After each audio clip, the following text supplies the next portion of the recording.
দাজ্জাল আবির্ভাব হবে। নবীজি বলেন দাজ্জালের 40 দিন অলৌকিক ক্ষমতা থাকবে। 40 দিন অলৌকিক ক্ষমতা থাকবে। দাজ্জালের সাথে 2 জন ফেরেশতা থাকবে। জোরে বলেন কয়জন? 2 জন ফেরেশতা থাকবে। একজন বলবি যখন বলবে আমি খোদা যখন বলবে, তখন ওই ফেরেশতা বলবে না উনি খোদা না, কিন্তু তারা শুনবে না। আর একজন বলবে উনি খোদা না, উনি খোদা, তখন মানুষ শুনবে না। তখন মানুষ কি শুনবে না, শুনবে না। বলবে কি? একজন ফেরেশতা বলবে তিনি খোদা, তখন এইটা শুনবে, নবী বলেন। আরেকজন ফেরেশতা বলবে উনি দাজ্জাল কাজ্জাব, এইটা মানুষ শুনবে। তখন দলে দলে মানুষ বাবাজি দলে দাজ্জালের কাছে যাবে। নবীজি বলেন দাজ্জাল আসার 4 বছর আগে আসমান থেকে বৃষ্টি কমে যাবে, ফসল কমে যাবে। আসার বছর এক সময় একদম বাবা ফসল বন্ধ হয়ে যাবে। বাবাজি একদম বাবা ফসল বন্ধ হয়ে যাবে, বৃষ্টি বন্ধ হয়ে যাবে। দাজ্জাল এক হাতে রুটির পাহাড় আর এক হাতে ঠান্ডা পানি নিয়ে আসবে। লোকেরা বাবা দাজ্জালকে মেনে রুটি খাওয়ার জন্য, ঠান্ডা পানি খাওয়ার জন্য আসবে। দাজ্জাল বলবে আমি তোমার খোদা, আমি তোমার জন্য খাবারের ব্যবস্থা করেছি, পানির ব্যবস্থা করেছি। নাউজুবিল্লাহ। আর জোরে কর বাবা দিরানে। তবে কোন ইমানদার বেঈমান হবে না, সব মুনাফিকের দল বেঈমান হবে রে। কোন ইমানদার যাবে না। নবী বলেন কেমনে হবে না? একজন ইমানদারকে দাজ্জাল বলবি আমি খোদা, সে বলবে আমার হায়াত মৌতের মালিক যিনি তিনি আমার খোদা, আমার হায়াত মৌতের মালিক তিনি আমার খোদা। এমনি দাজ্জাল তার রুহুটা কবজ করে ফেলবে, আবার রুহুটা দিয়ে জিন্দা করে বলবে আমি তোমার খোদা, তোমার হায়াত দিয়েছি, মৌত দিয়েছি। তখন সে বলবে আমি আরো বিশ্বাস করলাম তুই দে দাজ্জাল মিথ্যাবাদী। কারণ নবী বলেছেন একজনকে মুর্দা করবে আবার জিন্দা করবে আমার মালিক যিনি তামাম সৃষ্টির মালিক, তিনি হলেন আমার আল্লাহ। আরো জোরে কর প্রাণের বাবাজি খেয়াল করির ভালো করে। তার 40 দিন অলৌকিক ক্ষমতা। নবী বলেন কোন বেঈমান, কোন মুনাফিক বাবাজি, সব বেঈমান মুনাফিক দাজ্জালের কাছে যাবে, কিন্তু কোনো ইমানদার মুত্তাকি বেঈমান হবে না। তখন বাবাজি ঈসা নবী আগমন করবেন। ঈসা নবী আসমানে আছেন বাবাজি। তিনি তখন হযরত ইমাম মাহদী দামেস্কের জামে মসজিদে আসরের আজান হবে, আসরের নামাজের ইমামতি করবেন। তখন ইমামতি বাবাজি আজান হওয়ার পরই মুয়াজ্জিন দাঁড়াবে একামত দেওয়ার জন্য। ইমাম মাহদী বলবেন দাঁড়াও, আমার ভাই ঈসা আসতেছে, তারে নিয়ে আসরের নামাজ পড়ব। তখন বাবাজি ওই ঈসা নবী ফেরেশতার কাঁধে বর করে আসমান থেকে নেমে যাবেন, দামেস্কে জামে মসজিদের ছাদে মিনার থেকে নামবেন। মুয়াজ্জিন একামত দিতে চাই, একামত দিবে। তখন ইমাম মাহদী বলবেন ওগো ঈসা নবী ইমামতি করেন, নামাজ পড়ান। তখন ঈসা নবী বলবে মাহদী না, তোমার জন্য আজান হয়েছে, তোমার জন্য একামত হয়েছে, তুমি নামাজ পড়াও, আমি তোমার পিছনে নামাজ পড়ব। নামাজ শেষে ঈসা নবী বলবি রে মাহদী দাজ্জাল কোথায় আছে রে, নিয়ে যাও হবে বাবাজি। দাজ্জালের কাছ থেকে রক্ষা করার জন্য সোনার মদিনার সামনে আমার আল্লাহ 10টা গেট ফেরেশতার মাধ্যমে বানাবেন। 10টা গেট, এক একটা গেটের পাহারাদার ফেরেশতা হবে। নবী বলেন দাজ্জাল কাজ্জাব মদিনায় আক্রমণ করতে পারবে না। সেখানে আমার আল্লাহ 10টা গেট সৃষ্টি করে দিবে, প্রবেশ করতে পারবে না। খাইবরের শেষ প্রান্তে চলে আসবি, তখন ইমাম মাহদী ঈসা নবীকে নিয়ে যাবেন। ঈসা নবী দাজ্জালের দিকে এইভাবে তাকাবেন, তাকাইতে দেরি লবণ পানির মধ্যে দিলে যেমন গলে যায়, দাজ্জাল এইরকম গলে যাবে। দাজ্জালের গুন্ডা বাহিনী, কেডার বাহিনী ভাগিয়া যাবে, দৌড়াইতে পলাইতে থাকবে। কেউ গাছের উপর উঠে যাবে, কেউ বাবা গুহার ভিতরে ঢুকে যাবে, খের কুঠার নিচে বসে যাবে রে, কেউ ঘরে দরজা বন্ধ করবি। দিনে নবী বলেন তখন গাছের জবান খুলে যাবে, মাটির জবান খুলে যাবে, ঘরের জবান খুলে যাবে, ঘরের ভিতর থেকে দেয়াল থেকে দরজা থেকে আওয়াজ আসবে, ওগো ঈসা আমার মধ্যে একটা মুনাফিক লুকাইছে ধরো। মাটির ভিতর থেকে গোয়ার থেকে আওয়াজ আসবে, ঈসা গো আমার মধ্যে মুনাফিক লুকাইছে ধরো।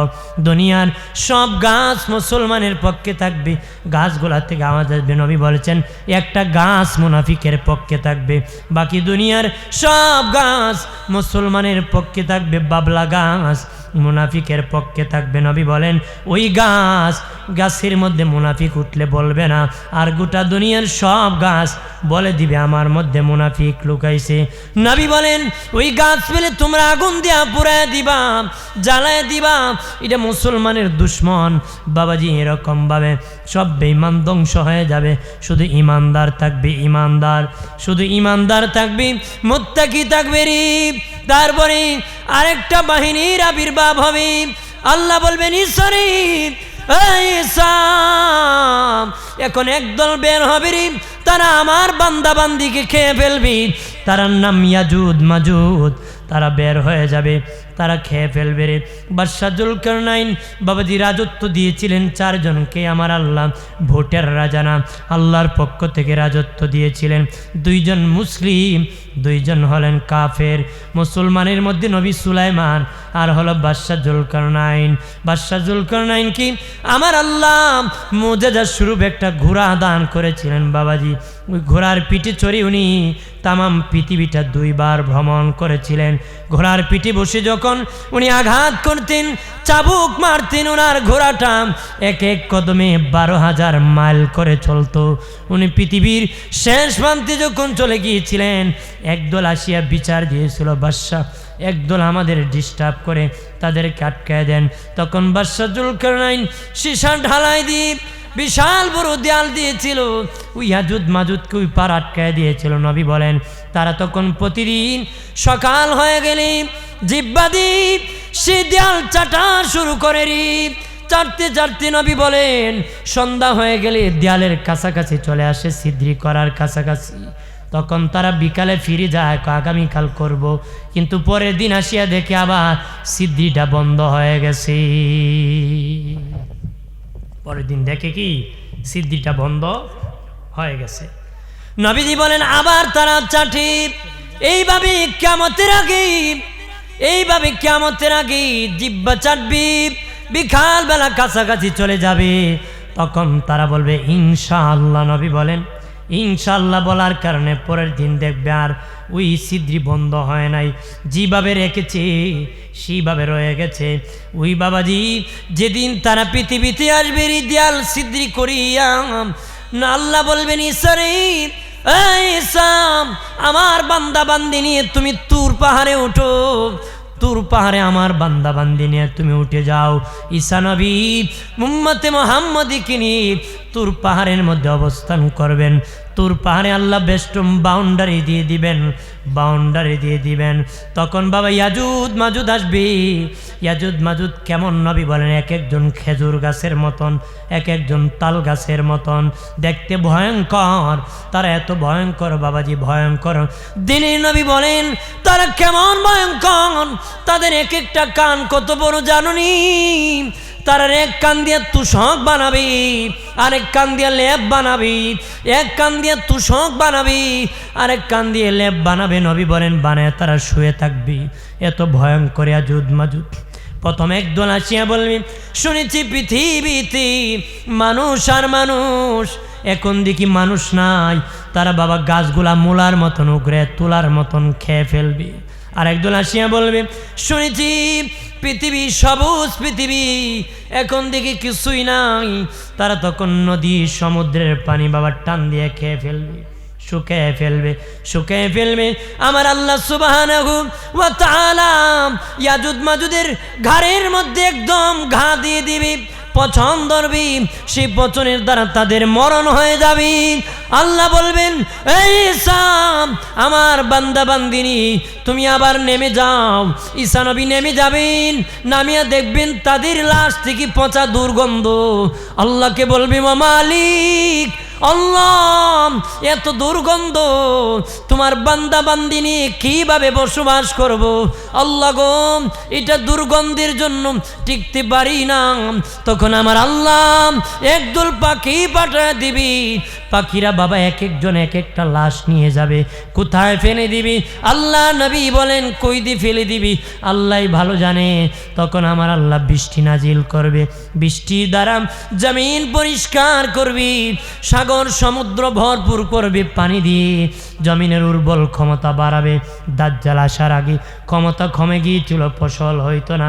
আমার আল্লাহ এই জমিনের আবার উর্বর ক্ষমতা বাড়ায় দিবি, মানুষ ফসল করবি বাবাজি, মানুষ বসবাস করবি। নবী বলেন জমিনের এত বল হবে, ফসল এত বড় হবে। নবী বলেন একটা গমের দানা এত বড় হবে, জমিনের উর্বর ক্ষমতা এত বেড়ে যাবে। একটা গমের দানা দুনিয়ায় পাল্লা ওজন দিলে 5 কেজি ওজন হবে। মায়ের নবী বলেন এত বড় ডালিমের গাছের পাতা হবে, ডালিম গাছের পাতা এত বড় হবে, অনেকজন মানুষ ছাতা হিসাবে ব্যবহার করতে পারবে, এত উর্বর ক্ষমতা বেড়ে যাবে জমিনের। বাবাজিরা রে, অদুস্থ বুজুর্গরা খেয়াল করেন ভালো করিয়া, ঈসা নবী বিদায় হয়ে যাবেন, ইমাম মাহদিও বিদায় হয়ে যাবেন, তারপর আরো ন্যায় পরায়ণ বাদশা আসবে, আর ন্যায় পরায়ণ বাদশা আসবে। সব শেষে জাহজা নামক একজন বাদশা আসবেন, তারপরে বাবা জালিম বাদশা এসে যাবে, আবার জালিম বেঈমান বাদশা এসে যাবে, আবার জুলুম নির্যাতন করবে, অত্যাচার করবে, আবার জুলুম করবে রে বাবাজি। ও দুস্থ বুজুর্গরা, নবী বলেন একটা অগ্নি আগুনের চিকা বের হবে কিয়ামতের আগে, আগুন বের হবে 3 দিক থেকে বের হবে, একদিক খোলা থাকবে, ফিলিস্তিনের দিক খোলা থাকবে, 3 দিক থেকে আগুন বের হবে। দুনিয়ার আগুন জ্বালাতে গ্যাস লাগে, খেরকুটা লাগে বাবাজি, লাকড়ি লাগে রে, কিন্তু এই আগুন জ্বালাতে কোনো কিছু লাগবে না। সকালবেলা আগুন স্টার্ট হবে, মানুষকে ফিলিস্তিনের দিকে দৌড়াবে, বিকালবেলা আগুনটা থামবে, মানুষ আবার ঘুমে পড়ে যাবে যে যেখানে আছি, সকাল হলে আবার দৌড়াবে, দৌড়াইতে দৌড়াইতে ফিলিস্তিন নিয়ে আগুনটা নিভে যাবে। নবী বলেন কেউ আবার নিজ দেশে আসবে, কেউ আবার ফিলিস্তিন থেকে যাবে। আমার আল্লাহ এরপরে 40 দিন পরিমাণ একটা রাত বানাবে কিয়ামতের আগে, 40 দিন পরিমাণ একটা রাত বানাবি, বিকালবেলা পশ্চিম আকাশে সূর্য ডুবে যাবে, কিন্তু পরের দিন আর সূর্য উঠবে না। কতদিন উঠবে না? 40 দিন পরিমাণ পর্যন্ত সূর্য উঠবে না, 40 দিন পরিমাণ সূর্য উঠবে না রে। 40 দিন পরে এর ভিতরে গরুর বাছুর কান্না করবি, ছাগলের বাচ্চা কান্না করবি, মানুষ কান্না করবে, হা কি হলো রে, রাত পোহাইতেছে না। নবীজি বলেন 40 দিন পরে সূর্য উঠে যাবে গো, তবে পূর্ব দিকে নন, কিয়ামতের 60 বছর আগে পশ্চিম দিকে সূর্য উদিত হবে। কোথায়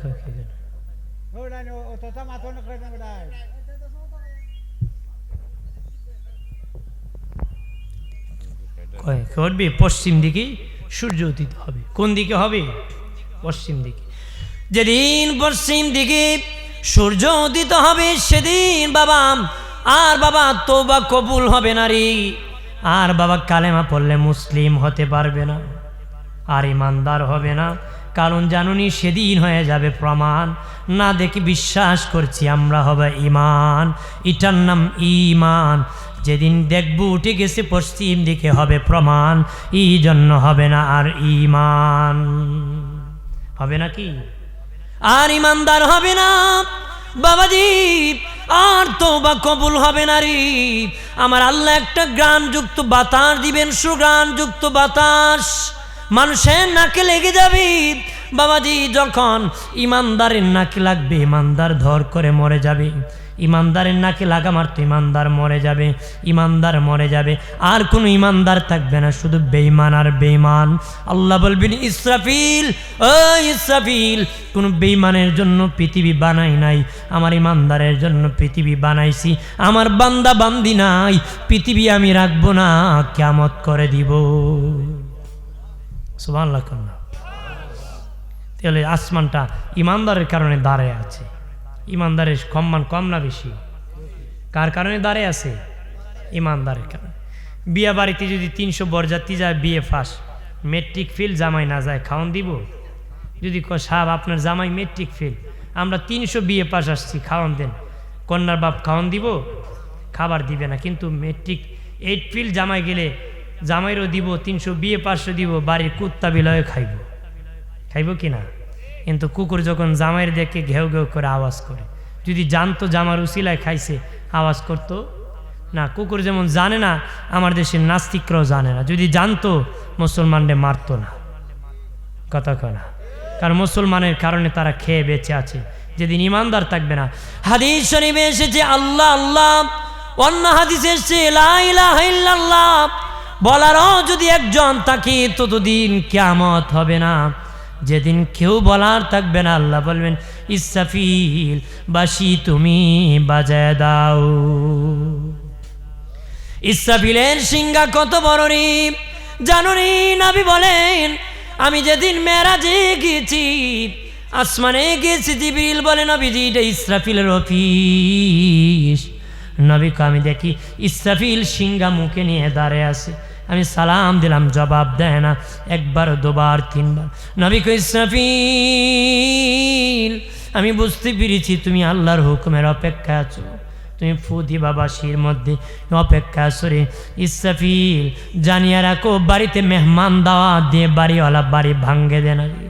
বাড়িতে মেহমান দাওয়াত দিয়ে বাড়িওয়ালা বাড়ি ঘর ভাঙ্গে না। ইসরাফিল আমি আজকে আমার আল্লাহর বাড়ির মেহমান, আজকে তোমাকে বাড়ি ভাঙ্গার জন্য আল্লাহ হুকুম করবে না রে প্রাণের বাবাজি। নবী বলেন ইসরাফিলের সিংহা কত বড় জানো রে? নবী বলেন কারো হাতে যদি একটা টিকটিকি হারলের ডিম রাখা হয়, হাতটা অনেক বড়, তালুটা টিকটিকির ডিম অনেক ছোট। নবী বলেন দিনে, নবী বলেন তামাম পৃথিবীটা বাবাজি ইসরাফিলের সিংহার হাতে টিকটিকির ডিমের মতন, আর ইসরাফিলের সিংহাটা হাতের তালুর মতন, হাতের তালুর মতন, আর তামাম পৃথিবীটা হারুলের ডিমের মতন। ইসরাফিল বাঁশি বাজাবে বাবাজি। প্রথমবারে যখন সিংহায় ফু দিবে, 6 মাস পর্যন্ত আওয়াজ চলতে থাকবে, বিকট থেকে বিকট হবে, দ্বারা উপদ্বারা হবে বাবাজি। প্রথম শব্দ থেকে দ্বিতীয় আওয়াজ আরো বেশি আওয়াজ হবে রে।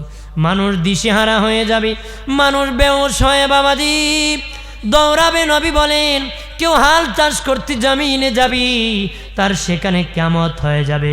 কেউ বাজারে ব্যবসা করতে যাবে, সেখানে কিয়ামত হয়ে যাবে। খরিদ করতে যাবে, সেখানে কিয়ামত হয়ে যাবে বাবাজি।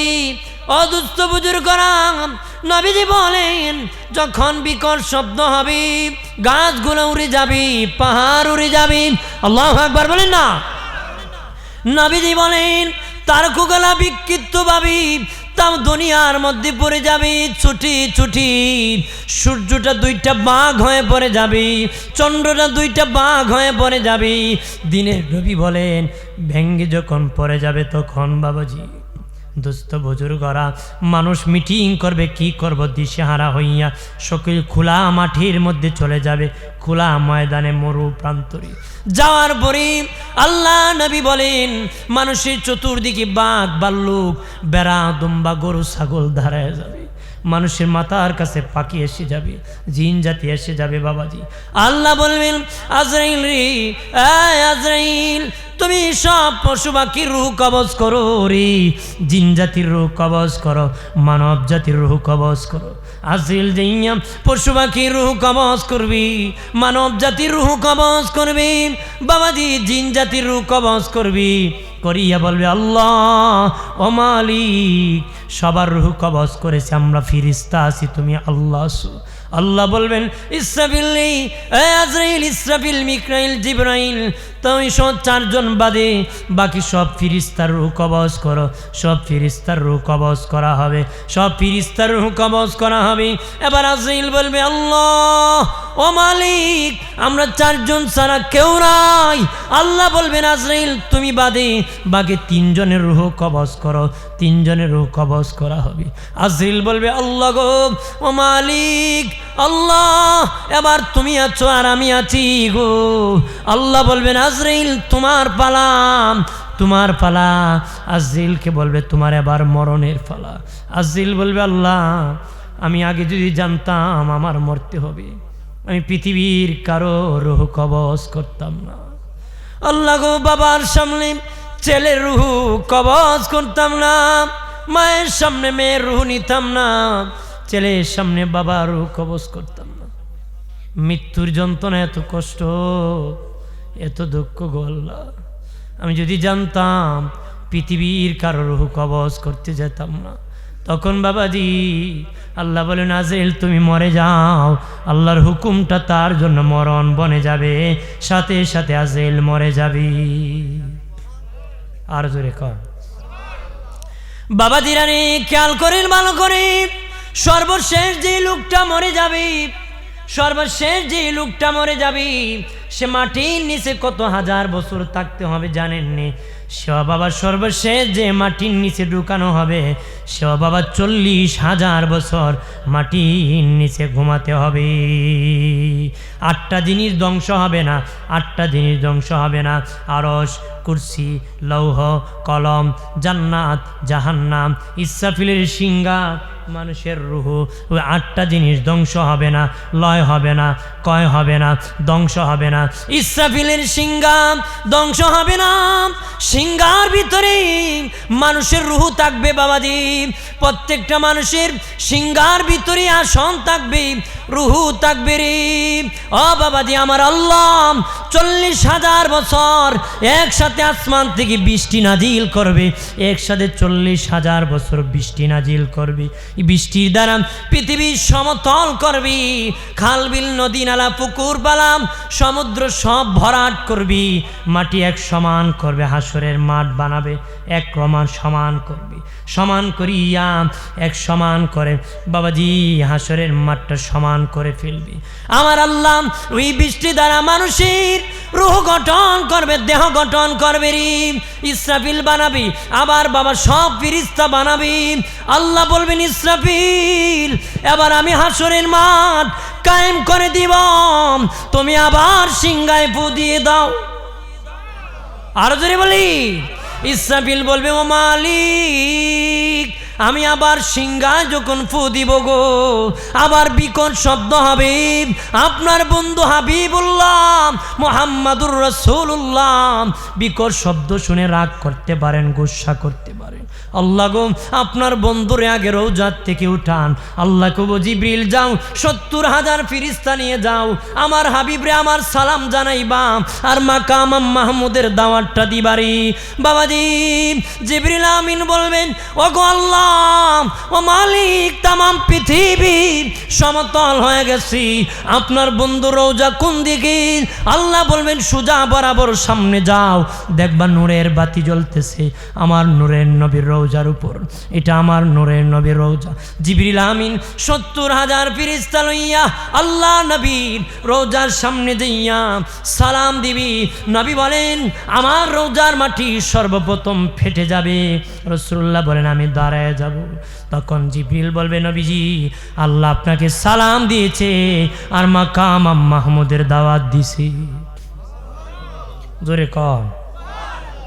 তখন প্রাণের বাবাজি দয়াল নবী ডানে তাকাবেন, বামে তাকাবেন, সামনে পিছনে তাকায় বলবে, জিবরিল কোনো মানুষ নাই রে, খালি দেখি, মনে হয় আমাকে সবার শেষে উঠাইছো, বিচার হয় আমার উম্মত মনে হয় জাহান্নামে চলে গেছে। জিবরিল বলবে, নবীজি ও মায়ার নবী, আপনি উঠার আগে কোনো নবী তার রওজার থেকে উঠে নাই গো, আপনাকে প্রথম উঠানো হয়েছে। জিবরিল তাকে দেখবি নবীর কাফন মুবারকে কাদা মাটি লেগে আছে, কাদা মাটি। বলবে, নবীজি ও মায়ার নবী, কাদা মাটি কেন গো, কাফনে কাদা মাটি কেন?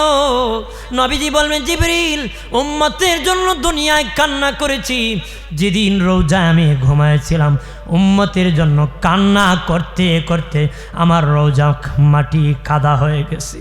উম্মতের জন্য কান্না করতে করতে বাবাজি নবীজি বলবেন, জিবরিল আমার রওজার মাটি কাদা হয়ে গেছে।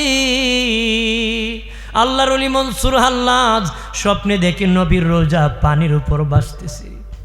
বলে, নবীজি কেন গো রওজা পানির উপর ভাসতেছে? নবী মনসুর রোজা আসার পরে কাঁদতে কাঁদতে আমার রোজাটা সাগর হয়ে গেছে। আমার উম্মত যখন গুনাহ করে তখন আমি আল্লাহর দরবারে কান্না করা শুরু করি। এই কান্না করতে করতে আমার রোজাটা সাগর হয়ে গেছে রে। আল্লাহর ওলি মনসুর হাল্লাজ ঘুম থেকে উঠিয়া বাজারে বাজারে ঘুরে আর গান গায়, কান্দায়ো না কান্দায়ো না নবীকে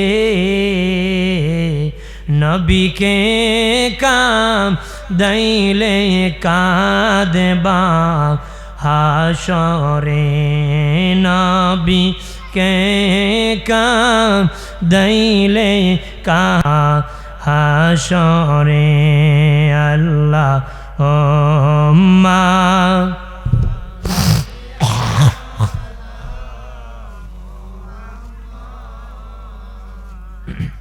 ওয়াইলা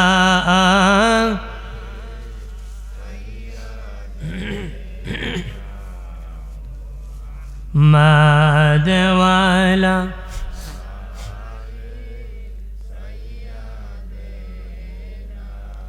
মদিনারি মাটি যদি হইতাম নবীজিকে সিনায় দরে রাখিতাম আল্লাহুম্মা মারহাবা। জবান খুলে নবীর মহব্বতে ওয়াইলা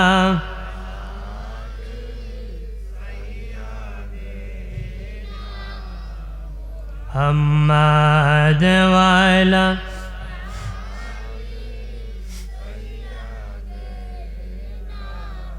মদিনারি চন্দ্র যদি হইতাম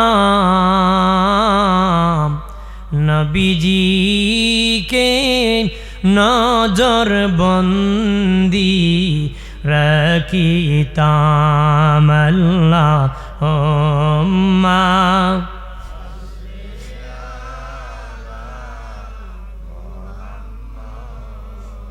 ওয়াইলা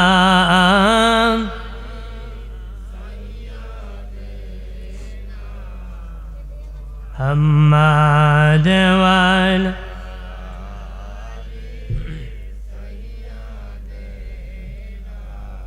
আমার প্রাণের দুস্থ বুজুর্গরা ও যুবকেরা তরুণেরা ভালোভাবে খেয়াল করো। জিবরিল আমিন বলবে নবী ও মায়ার নবী কাদামাটি আমি পরিষ্কার করে দিব গো। কেন দিব জানুনি? হাসরের মাঠ আল্লাহ সাজাইছে আপনার জন্য। আপনার কাফনে কাদামাটি থাকলে হতে পারে না। নবীজি বলবেন জিবরিল রে না না আমি কাদামাটি নি আল্লাহর দরবারে যাব রে, আল্লাহরে দেখাবো আমি আমার উম্মতের জন্য কত কান্না করছি, কত কান্না করেছি। বাবাজি দলে দলে কাতারে কাতারে দাঁড়াবে। কেউ বাবাজি হাত পাও কাটা অবস্থায় দাঁড়াবে, হাত কেটে দেওয়া হবে, পা কেটে দেওয়া হবে, কবর থেকে রে হাত কেটে দেওয়া হবে। কারা কারা জানুনি? তারা জুলমুৎকুর হাসরের মাঠে উঠবে, যারা মানুষের সাথে খারাপ ব্যবহার জুলুম করত, নির্যাতন করত, অত্যাচার করত দুর্বলের প্রতি, ওইরকম জুলমুৎকুরকে আল্লাহ হাত কেটে দেবে, পা কেটে দেবে, গড়িয়া গড়িয়া হাসরের মাঠে যাবে। যারা বেনামাজি তারা জানোয়ারের সুরত হয়ে যাবে হাসরের মাঠে।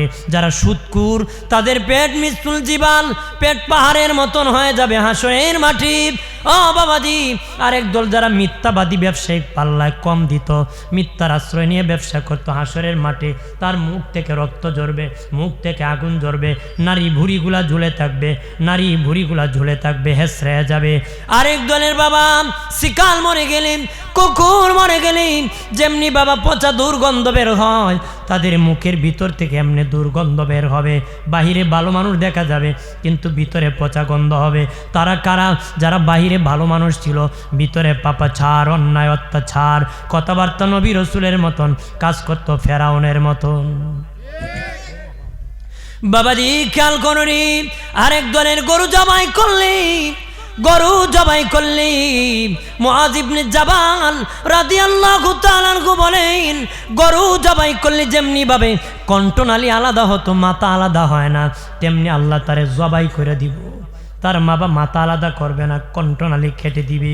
তারা কারণ যারা টাকা খেয়ে বিচার করত, মিথ্যা বিচার করত, বাবাজি মানুষকে কান্দাইতো, অন্যায়ভাবে রায় দিত, মিথ্যাবাদী বিচারকের গলা জবাই করে দেওয়া হবে। আরেক দল বাবা জিহ্বা কেটে দেওয়া হবে। তারা কারা? যারা সত্য সাক্ষী গোপন করত, সত্য বলতে ভয় করত,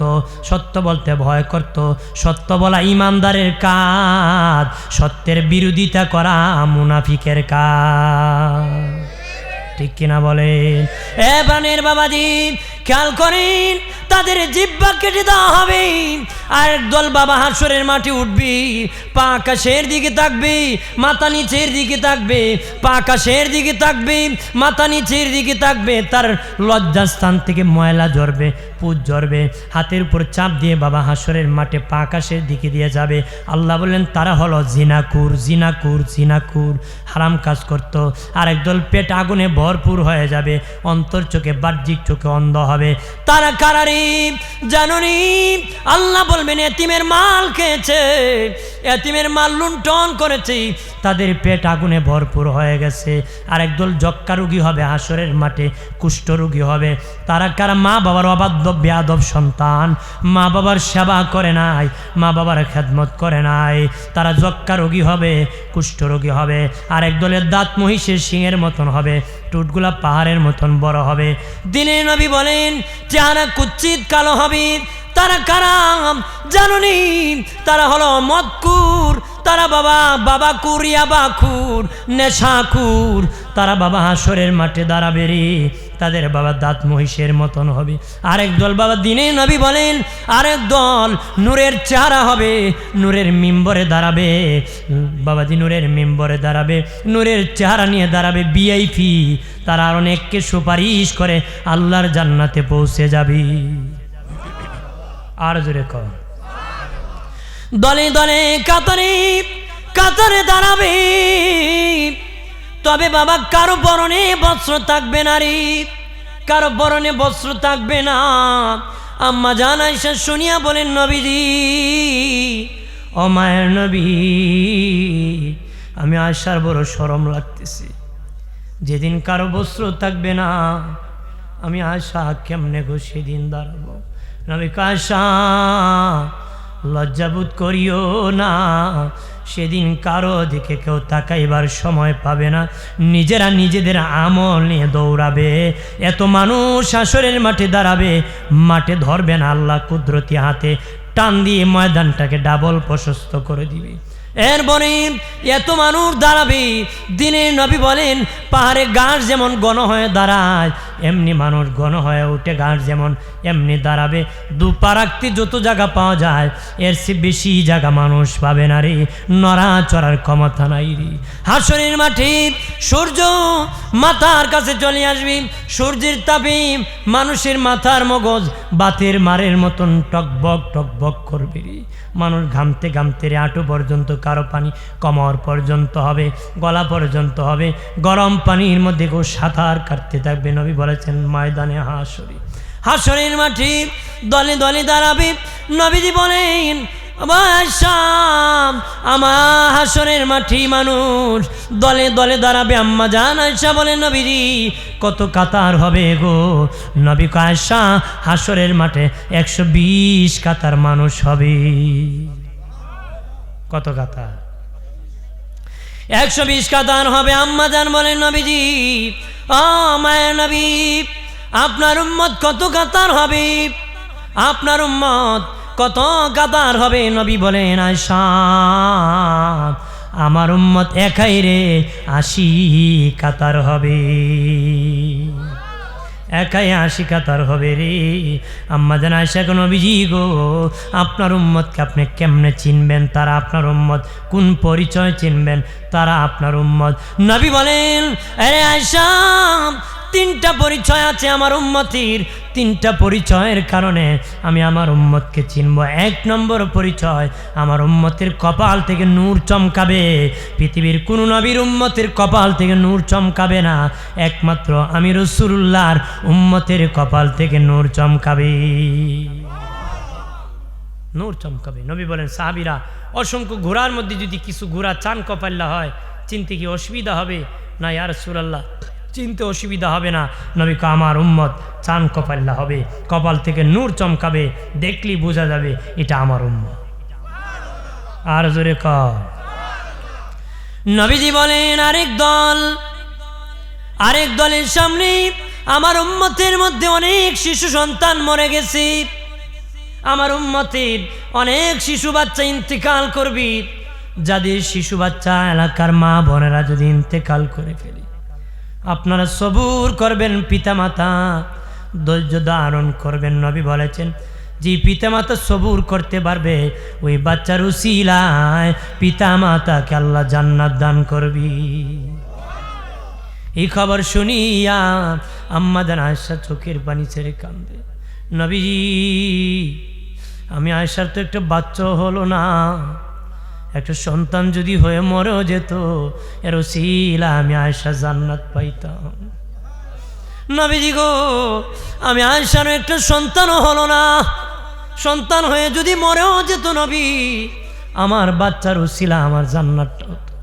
নবী আয়েশা, কারো বাচ্চা হওয়ার পরে মরে গেলে ধৈর্য ধারণ করার কারণে জান্নাতে যাবি, আর তোমাকে আল্লাহ সন্তান দেয় না, তারপরে তুমি ধৈর্য ধারণ করেছো, ওই ধৈর্য আর সবুরই জান্নাতে আমি রসুলের দরবারে তোমারে পৌঁছায়া দিবি। নবীজি বললেন, আয়েশা রে, আয়েশা, আমার উম্মতের শিশু বাচ্চারে, আমার উম্মতের শিশু বাচ্চারা বাবাজি, যাদের সামনে নবী বলেন দৌড়াদৌড়ি করবে, হাসরের মাঠে যাদের সামনে দৌড়াদৌড়ি করবে, তারা আমি রাসূলুল্লাহর উম্মত। এটা হলো 2 নম্বর পরিচয়। 3 নম্বর পরিচয়, নবী আমার উম্মতের আমল নামা হবে ডান হাতে আমল নামা হবে। যারা ডান হাতে আমল নামা তারা ডানপন্থী, যারা বাম হাতে আমল নামা বামপন্থী। হাসরের মাঠে দল হবে 3টা, এক দল হবে ডান পাশে আরশের, আরেক দল হবে আরশের বাম পাশে, আরেক দল ডানেও না বামেও না স্বতন্ত্র হবে, ডানেও না বামেও না স্বতন্ত্র। তারা কারা? নবীগণ, সিদ্দিকগণ, শহীদগণ, সালেহগণ। তাদের কোনো হিসাব হবে না, বিনা হিসাবে জান্নাতে যাবে। আরেক দল হাসরের মাটি আর সে ডান দিকে হবে, তাদের নাকি বেশি বে বাবা, বদি কম। নবী বলেন, তাদের আমল নামা ডান হাতে হবে। আল্লাহু আকবার বলেন না। আর সে ডান দিকে জান্নাত, তারা জান্নাতে চলে যাবে। আরেক দল হবে বাম পাশে। নবী বলেন, তাদের গুনাহ বেশি নেকি কম, তারা বাম হাতে আমল নামা হবে। আর সে বাম পাশে জাহান্নাম, তারা জাহান্নামে চলে যাবে। আরেক দল মিজানের পাল্লায় ওজন দিলে নেকি বদি সমান হবে, নেকি বদি সমান হবে। নবী বলেন, তাদেরকে আল্লাহ জান্নাতও দিবে না, জাহান্নামও দিবে না। তাদেরকে কি করবেন? জান্নাত আর জাহান্নামের মধ্যখানে একটা পাহাড় আছে, আরাব পাহাড়। কোরআনে একটা সূরা আছে, সূরা আরাব। বাবাজি, তাদেরকে বলা হবে আরাববাসী, যাদের নেকি বদি সমান হবে। জান্নাতও দিবে না, আল্লাহ জাহান্নামও দিবে না।